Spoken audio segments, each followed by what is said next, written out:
what's the first thing everyone does in the morning when they wake up?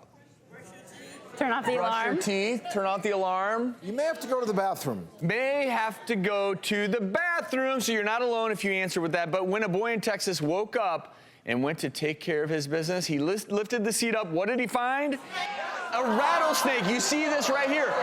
They then ended up finding a total of 24 western diamondback rattlesnakes.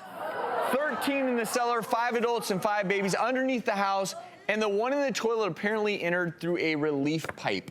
Can you imagine? Wow. I cannot. Well, he screamed for his But mom thank and God brother. he saw it. I mean, Imagine you're sitting on the You're toilet. half tired. You're just kind of like.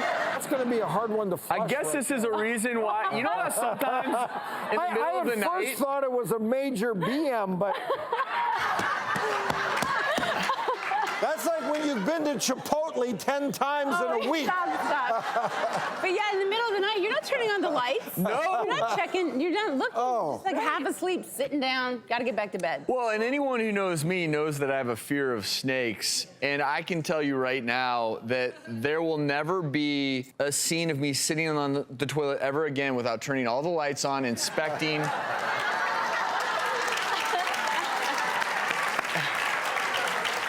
And that's around my neck. Imagine that guy. Hanging out near the private parts. Oh my God. Anyway, we wanted to figure out how we can avoid this from happening to us. It's our resident exterminator, Nick, joining us. Nick, how does that snake get into the toilet? Because we think of it as a one-way valve. Right.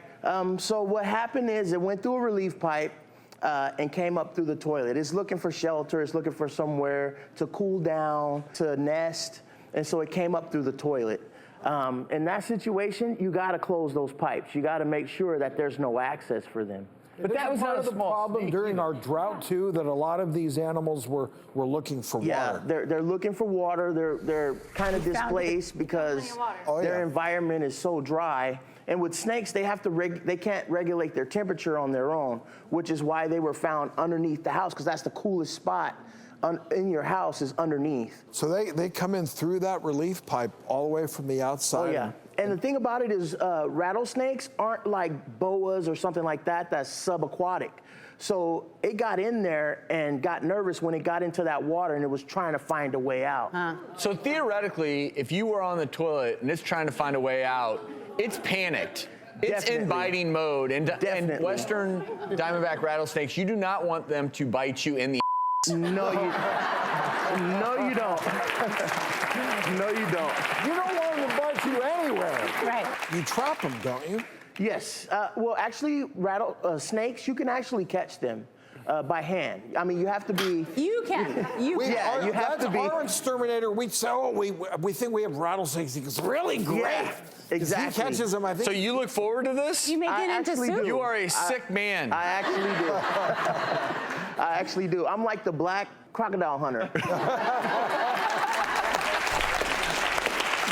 Okay, Nick, thanks for coming. Next time you go to a house with a snake infestation, please let us bring our cameras. I have to see footage of this. Most definitely, most definitely. Well, obviously, I think this is one of those, just obviously make sure that when it comes to things like your relief pipe, just make sure that it's sealed off to a point where animals like snakes can't get up into your toilet.